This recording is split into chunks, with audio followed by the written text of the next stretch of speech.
नमस्कार, बहुत स्वागत है आपका। आप देख रहे हैं गणेशा धर्मा सन्मार्ग। मीन राशि 2022 शनि की साढ़े साती हो रही है शुरू।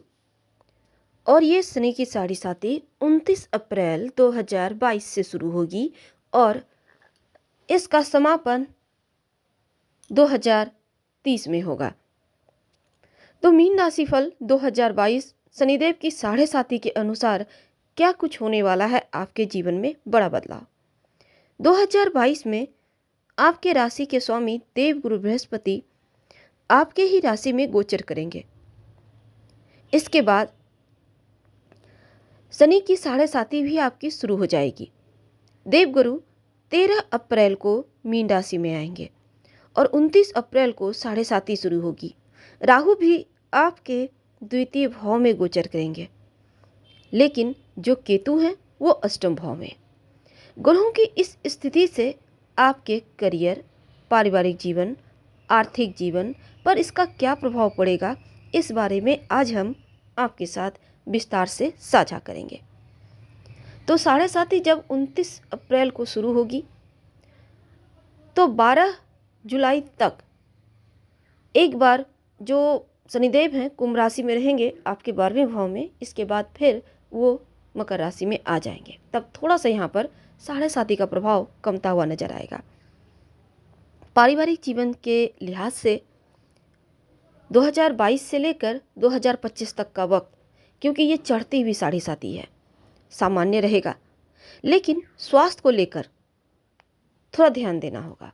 स्वास्थ्य में परेशानी दिखती है, क्योंकि ये साढ़े साती जब शुरू होती है व्यक्ति पर तो स्वास्थ्य की समस्या तो देती है, साथ ही रिश्तों में अलगाव की नौबत ला देती है। यानी वैवाहिक जीवन में टेंशन, दूरियां, ये आम बात होती है साढ़े साती में।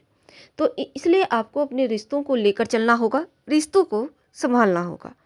अगर हम आपके करियर की बात करें तो करियर पर पकड़ बनाने की बहुत आवश्यकता है। हालांकि विदेश से लाभ, विदेश यात्रा, विदेशी भूमि पर बसना जैसे योग भी बनेंगे इस समय, इसके लिए कहीं कोई दिक्कत नहीं है। पर अगर आप के घर में कोई बच्चे विवाह के योग हैं तो आपको सोच समझकर उनके विवाह का निर्णय लेना चाहिए। अब शनि की साढ़े साती भी शुरू होगी तो निर्णय लेने की क्षमता प्रभावित जरूर होगी। इसलिए संतान पक्ष से किसी तरह की आपको खुशखबरी जो मिलेगी वो 12 जुलाई के बाद मिलेगी। अप्रैल के बाद आपके जो राशि के स्वामी हैं देवगुरु आपकी ही राशि में है, इसलिए पारिवारिक जीवन में सामंजस्य दिखेगा और मीन राशि के जातक परिवार के लोगों के साथ धार्मिक यात्रा पर भी जा सकते हैं। भाई बहनों के जरिए कुछ लाभ भी आपको मिलेगा, लेकिन राहु आपके कुटुंब भाव में है तो यह साल आपके लिए शब्दों का इस्तेमाल सोच समझ कर करने की सलाह देता है, क्योंकि वाणी दोष बना हुआ है। अपनी वाणी पर कंट्रोल रखना अति आवश्यक है। तो आपके लिए यहाँ पर राहु, शनि और गुरु तीनों ही इम्पोर्टेंट है। पर क्या होगा जब साढ़े साती शुरू होगी? तो बातचीत में आपको तालमेल तो रखना है। अपने करियर, रोजगार में धैर्य के साथ काम लेना है, उतावलेपन से बचना है। और शुरुआती चरण है साढ़े साती का, तो कहीं ना कहीं भटकाव भी देगा। भटकाव से बचिए, वरना बदनामी पूरी तरह से हो जाएगी। क्योंकि देखिए, सबसे पहली बात तो अगर आप किसी के साथ लव रिलेशनशिप में हैं तो आपके रिश्तों में गलतफहमी हो सकता है। तो ऐसे में सही शब्दों का प्रयोग करके बातचीत करें, समझाने का प्रयास करें। और जून के बाद लव लाइफ के लिए ज़्यादा अच्छा वक्त रहेगा। जुलाई से वैवाहिक जीवन में समस्याएं हैं, क्योंकि संतुलन लाने के लिए आपको अपने व्यवहार को बदलना होगा। और जो मीन राशि होती है ना, वो द्विस्वभाव की राशि होती है। एक साथ दो राह पर चलने वाले होते हैं, एक साथ दो दिमाग काम करता है।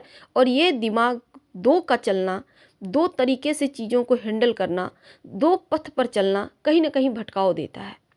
यानी मीन राशि वालों को अक्सर देखा गया है कि ये दो राह पर चलते हैं, दो लोगों के संपर्क में रहते हैं और ये चीज़ें कहीं ना कहीं इनको कहीं का नहीं छोड़ती। तो अभी से आप थोड़ा थोड़ा सेविंग भी करें, और अभी से आपको चाहिए कि ईमानदारी से अपने वैवाहिक जीवन को, अपने लव जीवन को, अपने रिश्तों को निभाएं, क्योंकि जरा भी बेईमानी आपके वैवाहिक जीवन को तोड़ देगा। तो रिश्तों के प्रति ईमानदारी रखें, भटकाव से बचें, दो राह पर चलना छोड़ दें। हालांकि मीन वालों, साढ़े साथी में इस समय कर्मों का फल देने के लिए शनिदेव विराज बस आ चुके हैं आपके पास, और साढ़े साथी के भले ही 29 अप्रैल से शुरू हो, लेकिन अभी से ही आपके ऊपर इसका प्रभाव दिखने लगा है। 6 महीने पहले से ही प्रभाव लग जाते हैं। तो परेशानियां हैं वैवाहिक जीवन में, पर संतुलन बनाकर चलना होगा। जीवन साथी के सामने अपनी बातें रखें, और अगर कहीं आपने कोई गलती की है तो फिर से ना गलती दोहराने का प्रयास करें। करियर की बात करें तो शुरुआत में आपने अभी तक जो भी अच्छे कर्म किए हैं उसके फल मिलेंगे, लेकिन जैसे ही शनिदेव कुंभ में आएंगे आपके 12वें भाव में, तो कार्य क्षेत्र में सजगता से आगे बढ़ना होगा। बुरी स्थिति बढ़ सकती है। हालांकि रोजगार करते हैं तो लाभ तो होगा, पर ईमानदारी से करें और थोड़ा सा भटकाव से बचना होगा। धन की बात करते हैं, बेवजह का खर्चा तो कराएगा ही, तो इन खर्चों से बचना आपको है।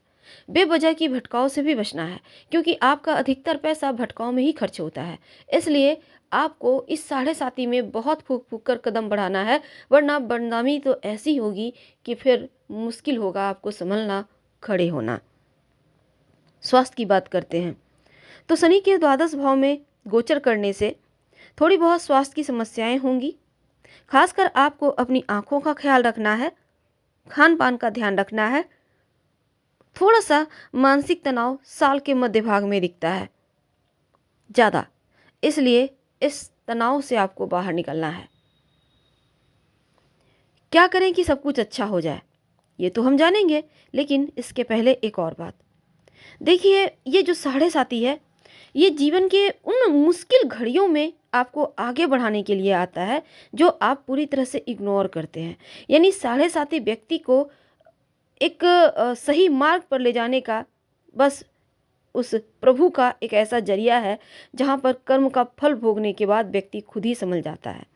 अगर ना संभले तो फिर और मुश्किल होगी, क्योंकि साढ़े सात का साथी का मतलब होता है 7.5 साल। तो ऐसे में दो शब्दों में और जान लें कि इस साढ़े साथी में इन कम से कम 2025 तक क्या होगा, फिर हम बात करेंगे आगे की। तो मीन वालों, आपके 11वें और 12वें भाव के स्वामी हैं शनिदेव, और कुंडली का 11वां भाव सामाजिक जीवन, मित्र का, आय का, इच्छाओं का और विदेश का भाव है, व्यय का भाव है, मोक्ष का भाव है। शुरुआत में आपके 11वें भाव में है, और फिर अप्रैल के अंत से जुलाई के मध्य तक आपके 12वें भाव में रहेंगे। इसके बाद फिर से वो वक्री होकर आपके 11वें भाव यानी मकर राशि में आ जाएंगे। तो आपको अपने करियर पर फोकस करना है और बेहतर प्रदर्शन करने की आवश्यकता भी है। जो लोग जॉब करते हैं, भविष्य में होने वाली तरक्की को लेकर आप खुश रहेंगे। आर्थिक स्थिति उत्तम रहेगी, और प्रतियोगिता परीक्षा की अगर कोई विद्यार्थी हैं, तैयारी कर रहे हैं, तो अपनी योग्यता के साथ आपको थोड़ा और मेहनत करना होगा, क्योंकि मेहनत जितना करेंगे उतना ही फल मिलेगा। थोड़ी सी भटकाव या एकाग्रता में कमी दिखती है, मन में व्याकुलता दिखती है। हालांकि आप अच्छे परिणाम लाने के लिए भाग्यशाली यहाँ पर उतने नहीं हो पा रहे हो। तो इस समय एकाग्रता की कमी होना, भटकाव होना आम चीज़ें होंगी, मन का व्याकुल होना आम चीज़ें होंगी, और आप चाहते हैं कि अच्छे परिणाम मिले, तो आपको ये सलाह दी जाती है कि बुरी संगति से, बुरी आदतों से बचिए। 2022 में पारिवारिक जीवन में कुछ ऐसी गंभीर समस्याएं आ सकती है जो आपका अपने जीवन साथी, अपने बच्चों के साथ विवाद करवाएगा, दूरियां लाएगा, क्योंकि ग्रहों की चाल ही कुछ ऐसी चली है कि सारा विवाद सुलझ तो जाएगा, पर आपको अपने स्वास्थ्य का बहुत ख्याल रखना है। खासकर छाती की समस्या, हृदय की समस्या और पेट की समस्या से बचना होगा। हालांकि अस्थायी होंगी, टेंशन के कारण थोड़ी परेशानियां होंगी, पर पुरानी बीमारियों से पीड़ित हैं तो आपको और ज़्यादा सावधानी रखनी ही होगी। छोटी छोटी बातों को नज़रअंदाज ना करें, चिकित्सक की उचित सलाह से ही काम करें। क्या करें कि सब कुछ अच्छा हो जाए? एक तो रोज़ शाम में ओम संग शनिश्चराय नमः का अभी से जप करना शुरू कर दें। दूसरा, ओम ब्रीं बृहस्पति नमः का जप करके अपने राशि के स्वामी को बल दें। तीसरा, अगर ज़्यादा कष्ट हो पारिवारिक जीवन में, रोजी रोजगार में कष्ट बढ़ जाए, तब 3 शनिवार लगातार छायादान करें। अब ये छायादान क्या होता है? देखिए, शुक्रवार की रात स्टील की कटोरी में सरसों का तेल रखकर अपने सिरहाने सो जाइए। सिरहाने मतलब बेड के नीचे, सर के पास। इसके बाद आप शनिवार की सुबह या शाम तक में कभी भी इस कटोरी के तेल में अपने फेस को देखें, छाया को देखें और ले जाकर किसी गरीब व्यक्ति को दान कर दें या पास के किसी मंदिर में रखाएं। मंदिर की सीढ़ी पर आपके कष्ट थोड़े कम होंगे, पर ईमानदारी से रिश्तों को जरूर निभाएं, क्योंकि जहां आप भटकाव करते हैं, ईमानदारी खोते हैं, न्यायाधीश वहीं से दंड देना शुरू करते हैं और बदनामी योग है, संभल के रहिएगा। फिलहाल आपसे विदा लेंगे। हर हर महादेव।